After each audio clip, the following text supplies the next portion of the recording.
Semanas después, Cicerón tenía en su poder documentos y pruebas de la existencia y planes de la conjuración. En el acto fueron detenidos los cabecillas y depositados los papeles comprometedores ante el Senado. Los conjurados proyectaban formar en la Galia una revolución que esperaban se extendiera a España. Las deliberaciones del Senado prosiguieron todo el día y el cónsul fue felicitado oficialmente por su celo. Los ciudadanos ansiosos de noticias se apretujaban en torno a la curia.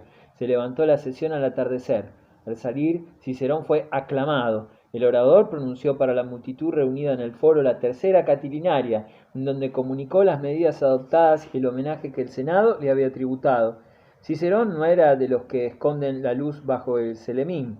No puede atribuírsele excesiva modestia cuando se leen sus frases en que se compara a Rómulo, ya que nuestro agradecimiento elevó al fundador de esta ciudad a la categoría de los dioses, como lo merecía, será justo también que tanto vosotros como vuestros descendientes tributéis el debido honor al hombre que supo conservar la ciudad una vez fundada y engrandecida.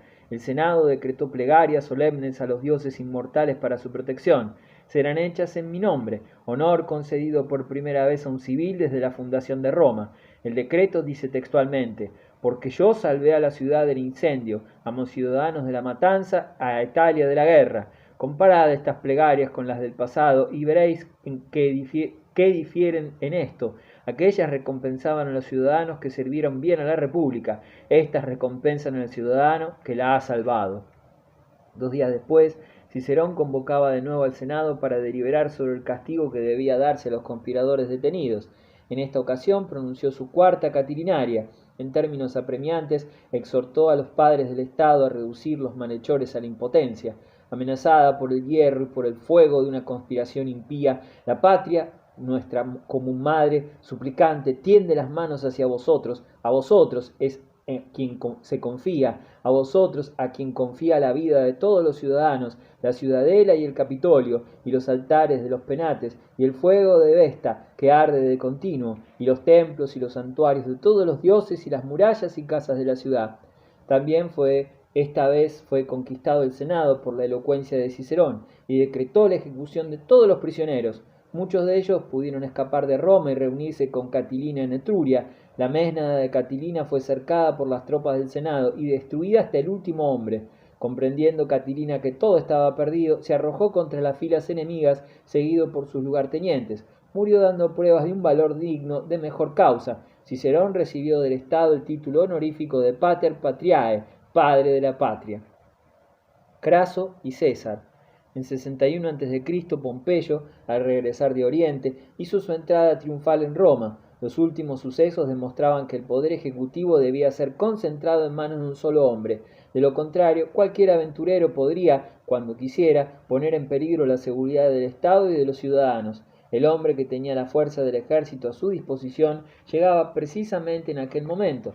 La corona se le ofrecía como un fruto que no había más que coger. Muchos predecían que en el año 691 de la fundación de Roma, 62 a.C., sería el fin de la República. Todos los partidarios del sistema republicano, tanto senadores como miembros del Partido Popular, aguardaban con ansiedad el retorno de Pompeyo. El general se había pronunciado abiertamente en favor de la democracia, pero el Partido Popular desconfiaba de esta profesión de fe. Era prudente buscar un hombre que sirviera de contrapeso al dueño de Oriente. Craso compartía esta opinión. El Partido Popular estaba cada vez más convencido de que Craso era la única solución. Los demócratas carecían de jefes desde las proscripciones de Sila, pero Craso solo no tenía posibilidades frente a un hombre que disponía de un ejército poderoso y dispuesto a la guerra. Sería apoyado por un hombre nuevo, cuya estrella era creciente en el firmamento del Partido Demócrata, Cayo Julio César. Julio César nació en el año 100 a.C. y pertenecía a una gran familia, la gens Julia, que se enorgullecía de descender de Julo, el hijo de Eneas. Circunstancias familiares pusieron a César en relación con el Partido Demócrata.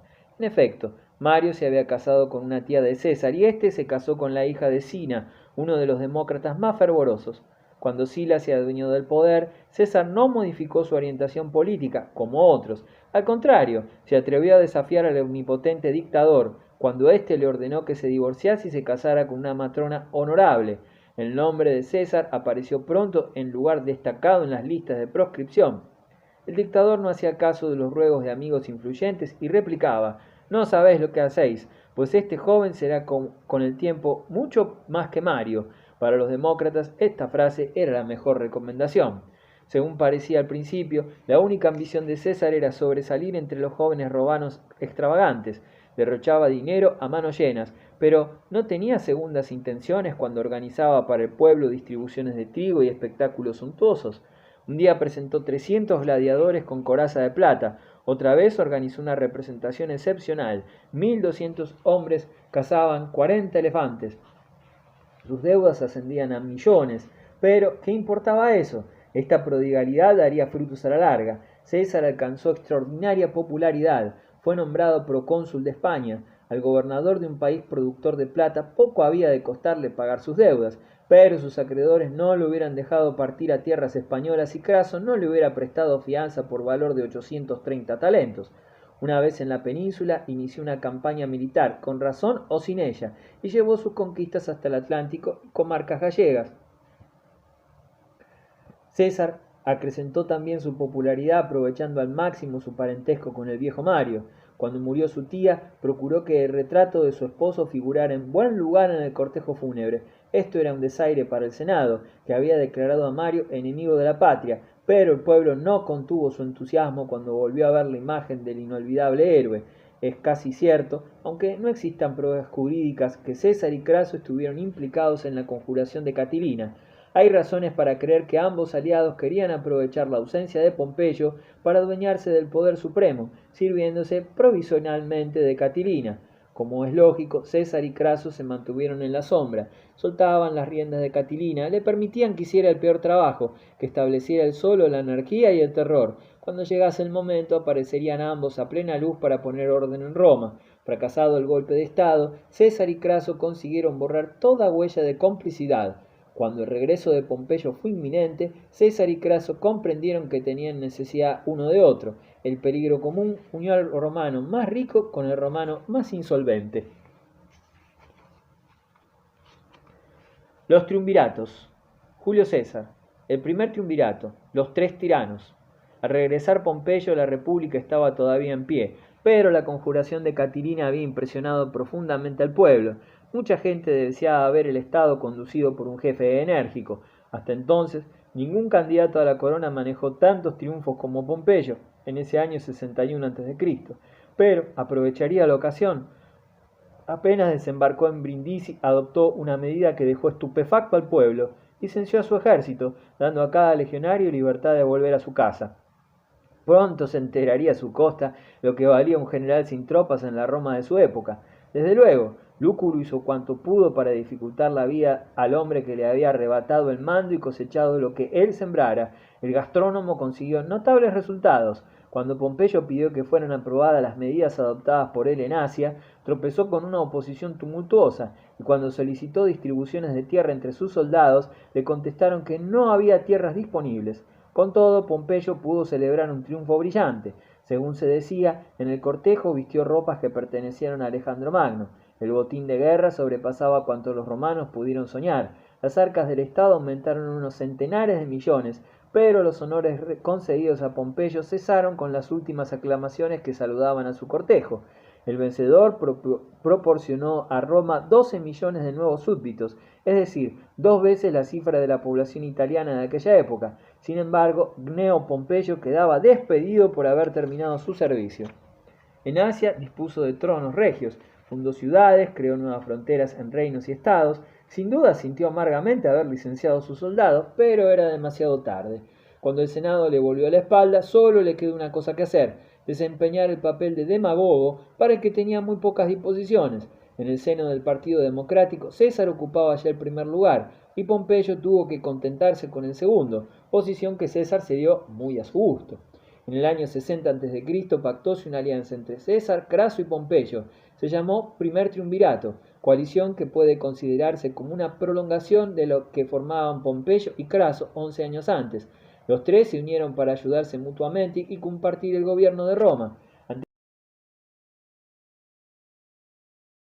el consulado, juntos los tres tenían suficientes partidarios para ejercer decisiva influencia en el Senado y en la Asamblea Popular. El triunvirato, según un historiador, era la unión de la gloria, el genio y la riqueza. Para reforzar más los lazos que unían a los triunviros, Pompeyo se casó con la hija de César, la exquisita Julia. El yerno tenía 6 años más que su suegro y 2 veces la edad de su esposa. Julia contaba 23 años. Pompeyo habíase casado ya 3 veces. Repudiada su primer mujer, se había unido con una hija de Sila, fallecida luego en el parto. Poco antes de su regreso se había separado de su tercer mujer, infiel con César. Decíase de este que era en Roma el marido de todas las mujeres y la mujer de todos los maridos. César había perdido también a su primer mujer. Poco antes se había separado de la segunda, acusada por el rumor público de ser la amante de un tal Clodio. Y la mujer de César no solo debe ser honrada, sino que además debe parecerlo. Poco después se volvió a casar. Pompeyo, a solas, no hubiera conseguido el reparto de tierras para sus soldados, pero lo obtuvo con la ayuda de los demás triunviros, sobre todo gracias a César, elegido cónsul en el año 59 a.C. Después de violenta discusión con los senadores, la Asamblea Popular votó la distribución de tierras y aprobó las iniciativas de Pompeyo en Asia. César obtuvo para sí, cuando terminara su mandato consular, el proconsulado de las Galias. El procónsul tenía el mando de 4 legiones. El ejemplo de los Gracos demostró que en Roma no se conseguía nada sin un ejército. Para tenerlo se necesitaba primero mandar en una provincia. Ironías del destino. Pompeyo era un hombre mejor dotado y más enérgico que él para desempeñar un alto mando militar. Cometía, como dice Mommsen, un verdadero suicidio político. Las cosas llegaban tan lejos que Roma era gobernada ahora por 3 tiranos y el Senado se veía reducido al papel de un consejo monárquico. Los republicanos estaban perplejos ante este monstruo de 3 cabezas. Pompeyo era el más expuesto a su cólera, pues se quedaba en Italia para presidir el reparto de tierras y afrontar la situación en caso necesario. Cicerón era el alma de la resistencia a los triunviros. César estimaba mucho la elocuencia y el talento literario del gran orador, pero Cicerón rechazó todas aquellas tentativas para uncirle al carro de los 3 tiranos. Previno también a Pompeyo contra la ambición de César y Craso. Los triunviros determinaron entonces acabar con el padre de la patria, valiéndose de Clodio, enemigo mortal suyo, tribuno popular y hombre por lo menos tan brutal y corrompido como Catilina. Lo acusaron de haber ejecutado a los partidarios de Catilina al margen de la ley, sin juicio ni sentencia dada por un tribunal competente. El tribuno obtuvo de la asamblea el destierro del padre de la patria y la confiscación de sus bienes en provecho del Estado. Cicerón se marchó a Grecia. Su casa de Roma fue incendiada y también destruida su hermosa quinta de Tusculano. Desde hacía tiempo Cicerón pertenecía ya al bando enemigo. Había traído sobre sí las iras de las asambleas, y ello por su incorregible locuacidad, según Plutarco. No se podía ir ya al Senado, a la Asamblea Popular o a los tribunales sin verse forzado a aguantar sus eternas muletillas sobre Catilina. Además, Cicerón no podía contener la tentación de proferir frases ingeniosas, aunque su causticidad le acarreara odios eternos. Ejemplos de sarcasmo ciceroniano. Un día, Cicerón obtuvo gran éxito ante la asamblea del pueblo al pronunciar el panegírico de Craso, pero días más tarde, ante la misma asamblea, lo colmó de afrentas. Craso exclamó: ¿no fuiste tú, Cicerón, quien hace poco cantabas alabanzas mías en esta misma tribuna? En efecto, dijo Cicerón, pero quería ejercitar agradable. Un muchacho, sospechoso de haber servido a su padre un pastel envenenado, montó en violenta cólera y amenazó a Cicerón con una paliza. Recibió esta respuesta: de ti prefiero recibir antes palos que pasteles. Un ciudadano inculto y estúpido se tenía por un gran experto en materia de derecho. Cicerón le citó como testigo en un proceso, y cuando el tonto declaró que no sabía nada, le dijo Cicerón: ¿piensas acaso que te pregunto sobre temas de derecho? En el curso de otro proceso, el defensor de la parte adversa, Metelo Nepote, trató de turbar a Cicerón repitiendo sin cesar con ironía: ¿quién, pues, es tu verdadero padre, Cicerón? Al principio Cicerón no se dignó a responder, pero al fin disparó esta réplica: querido Metelo, tu madre ha hecho todo lo que ha podido para que te hagamos también esa misma pregunta, y para que sea mucho más difícil de responder. La madre de Metelo era famosa, en efecto, por su ligereza de costumbres.